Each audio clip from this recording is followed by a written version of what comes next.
ప్రతిపక్ష నాయకులు చంద్రబాబు నాయుడు గారు, మన కర్నూలు ఎమ్మెల్యే ముస్లిం మైనార్టీ నాయకులు ఆబుల్ ఖాన్ గారు మాట్లాడినప్పుడు చంద్రబాబు నాయుడు గారు అసభ్య పదజాలంతో మన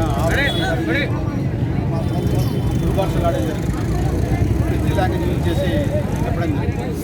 దాని నిరసనగా ఏదైతే చంద్రబాబు నాయుడు వాడిన భాషను ఆబుల్ ఖాన్ గారికి క్షమాపణ చెప్పాలని, ముస్లిం ప్రజలందరికీ క్షమాపణ చెప్పాలని చెప్పేసి ఈరోజు ఇక్కడ మేము నిరసన దినం పాటిస్తున్నాం.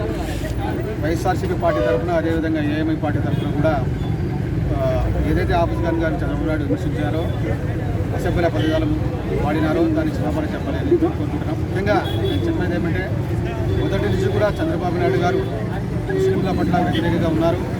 గతంలో ఆయన అధికారంలో ఉన్నప్పుడు నారాహమార యూట్యూబ్ కార్యక్రమంలో కూడా నంద్యాల ప్రజలను ప్రశ్నిస్తే ముస్లింలు ప్రశ్నిస్తే వారిని ఉగ్రవాది కేసు కింద పెట్టడం.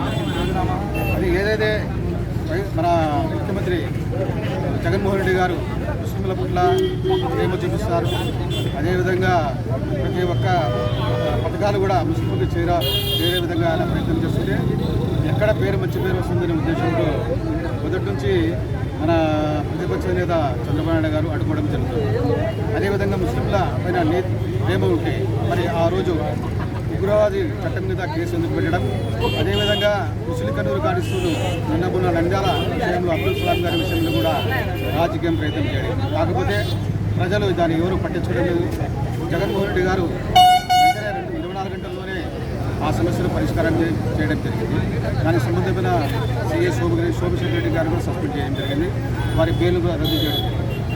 కాబట్టి ఈరోజు మనం ప్రజలందరూ గమనించాలి, ఏ విధంగా ఆయన సాఫ్ట్గా ఉండే ఒక ఎమ్మెల్యే గారిని అసభ్య పదజాలం చేయడం అంటే ఆయనకి ఎంత ప్రేమ ఉందో మనం చెప్పాలా. అదేవిధంగా స్థానికంగా కూడా మన రామరెడ్డి గారు ప్రజలకి పేదవారికి